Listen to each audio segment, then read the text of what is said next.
नमस्कार, खबरें जा रही न्यूज 24 पर मैं हूं आपके साथ मकसूद खान। 5 राज्यों के चुनावों में बीजेपी को प्रचंड जीत मिली। 3 राज्यों में बीजेपी की सरकार बन रही है और 23 के इस चुनाव को 24 का सेमीफाइनल माना जा रहा है। लेकिन 24 के लिए चुनौतियां विपक्ष और सत्ताधारी बीजेपी दोनों ही के लिए कम नहीं। मतों पर अगर नजर डालें तो कांग्रेस को बीजेपी के मुकाबले ज्यादा वोट मिला है। नतीजों के बाद बीजेपी और इंडिया गठबंधन दोनों ही की तरफ से एक ही सुर में बयान आया, परिवर्तन की लहर है। तो क्या 2024 में भी परिवर्तन के लिए ही, बदलाव के लिए ही वोटिंग होगी? यह बड़ा सवाल है।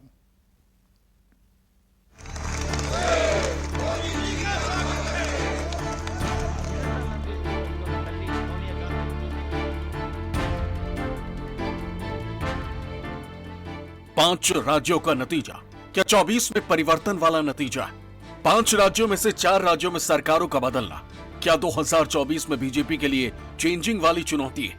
5 राज्यों में वोट प्रतिशत क्या कुछ ऐसा बता रहे हैं कि मतदाता के मन में कुछ और चल रहा है?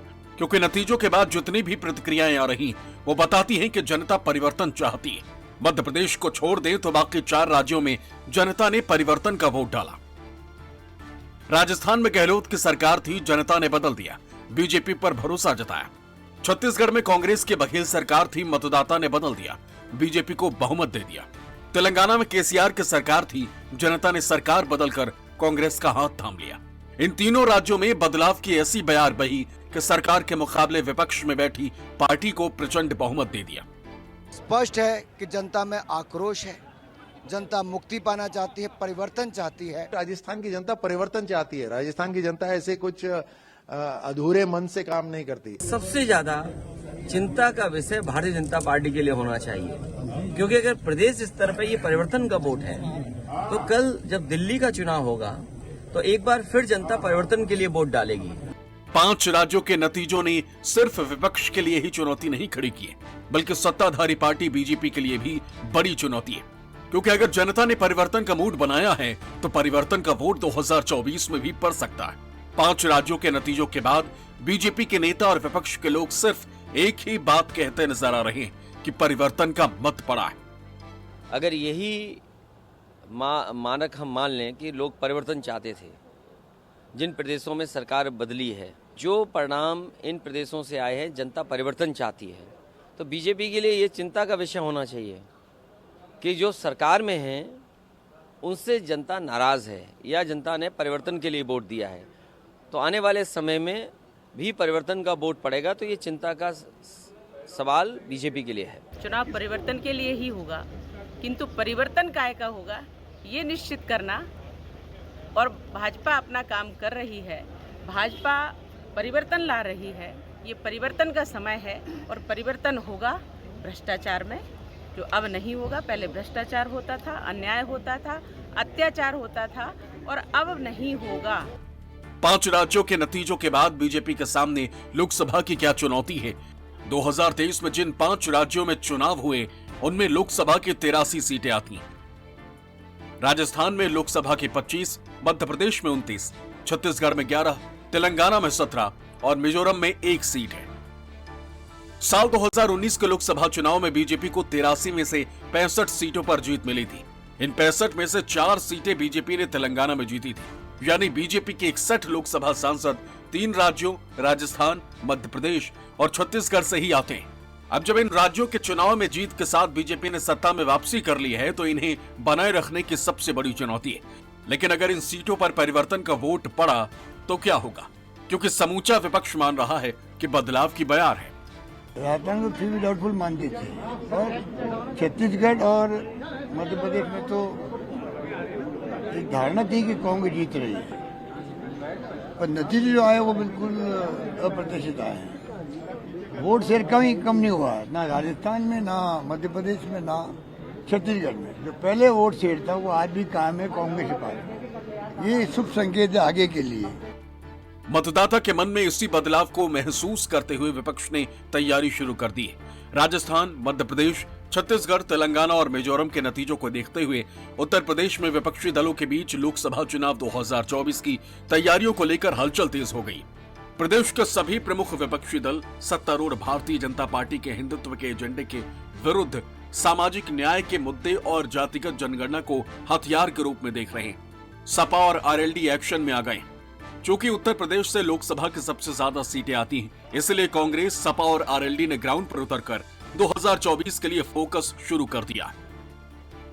यूपी में कांग्रेस परिवर्तन यात्रा निकाल रही, आरएलडी चौधरी चरण सिंह संदेश यात्रा निकाल रही, समाजवादी पार्टी बूथ मैनेजमेंट पर काम करने में जुटी, बसपा बूथ कमेटी के गठन पर लगी हुई है। कांग्रेस पार्टी की नीतियों और विचार को घर घर पहुंचाने के लिए उत्तर प्रदेश में कांग्रेस पार्टी का कार्यक्रम है, जिसमें हम पांव-पांव और गांव-गांव ग्रामीण क्षेत्रों में, डगर-डगर, नगर-नगर शहरी क्षेत्रों में कार्यक्रम शुरू कर रहे हैं, जिसकी शुरुआत सहारनपुर से होगी और समापन उत्तर प्रदेश के प्रसिद्ध तीर्थ धाम, जहां पर 88,000 ऋषि मुनियों ने तपस्या की थी, नैमिसारण में होगा। हमारा उद्देश्य इस देश में सामाजिक भाईचारा, आपसी प्रेम को बढ़ाना है और जो देश को बांटने वाली ताकतें, उनको 2024 में सत्ता से बाहर कर कांग्रेस की सरकार बनाना है। आरएलडी की अभी 9 तारीख को बैठक होने जा रही है, जिसमें 2024 में हम लोग अपनी लोकसभा चुनाव की रणनीति तय करेंगे।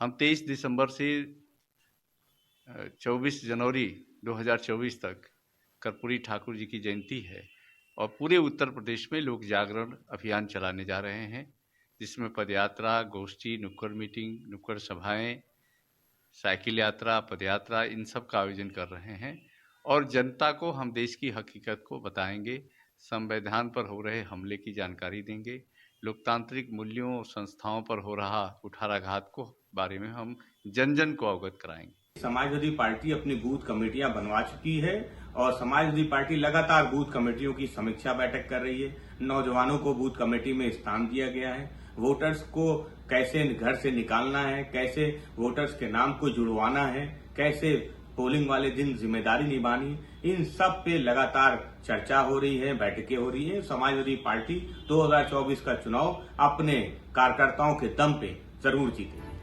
बीजेपी के लिए जहां मोदी लहर सबसे बड़ी ताकत बन रही है, वहीं इंडिया गठबंधन सबसे बड़ी चुनौती भी साबित हो सकता है, क्योंकि सियासी जानकार कहते हैं कि नतीजों से पहले जहां इंडिया गठबंधन बिखराव की तरफ जा रही है, वहीं 3 राज्यों में कांग्रेस की करारी हार ने गठबंधन में फिर से एकता पैदा कर दी है, क्योंकि अब कांग्रेस और उनके सहयोगी एक ही सुर में बात करते नजर आ रहे हैं। इसलिए इंडिया गठबंधन का हर सहयोगी कह रहा है कि परिवर्तन की लहर है। हम तो चाहते हैं कि जितने लोग एक साथ हैं, हम मिल करके आगे भी अन्य राज्यों पर जो लड़ना है, उसके लिए हम लोग फिर जरूर लोगों को कहेंगे। और एक बात और हम कह देते हैं, बिना मतलब के मेरे बारे में आता है कि हम चाहते हैं, हमको कुछ नहीं चाहिए। हम शुरू से कहते हैं, हम तो चाहते हैं राज्य के हित में है और जो अपना राज्य करे देश के। और समझिए कि जो बदल रहे हैं ये लोग अभी, जिनको पावर में है, पूरा का पूरा इतिहास सब कुछ बदल रहे हैं। तो हम तो चाहते हैं सब एकजुट हो करके, और जो आज़ादी की लड़ाई लड़ी गई उसको कोई भूले नहीं, नई पीढ़ी के लोगों को याद रखें। तो हम इसलिए चाहते हैं तेजी से काम होगा। इंडिया गठबंधन के सभी दल का एकजुट होना 2024 में बीजेपी के लिए चैलेंज बड़ा है, क्योंकि अगर सिर्फ यूपी की बात करें तो अगर कांग्रेस, आरएलडी और सपा में सीटों के बंटवारे को लेकर सहमति बन गई, जो असल होती दिखाई दे रही है, तो 80 सीटों वाले उत्तर प्रदेश की तस्वीर बदल सकती। बीजेपी के 2014 और 2019 का नतीजा दोहराने में मुश्किल आ सकती है।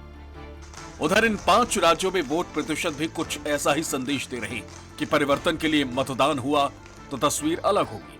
एमपी में करारी हार का सामना करने वाले कांग्रेस के नेता दिग्विजय सिंह ने बैलेट पेपर का हवाला देते हुए कहा कि उन्हें वोट ज्यादा मिले।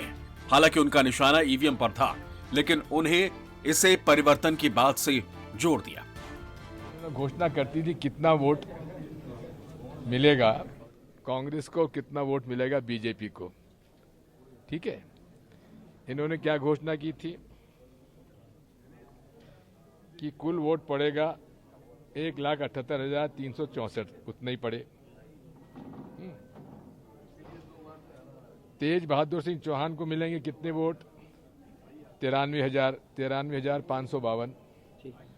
कांग्रेस को कितने मिलेंगे? 77,625। ये भविष्य वक्ता है भारतीय जनता पार्टी में। हमारे हाथ में वोट क्यों नहीं मिलता?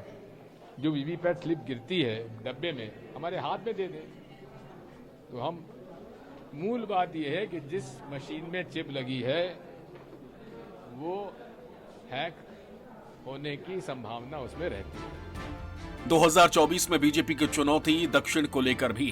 कांग्रेस ने पहले कर्नाटक जीता, फिर तेलंगाना में जीत का परचम लहराया, जिसके बाद कहा जा रहा है कि कांग्रेस की स्थिति वहां मजबूत हो रही है। दक्षिण से लोकसभा की 131 सीटें आती हैं।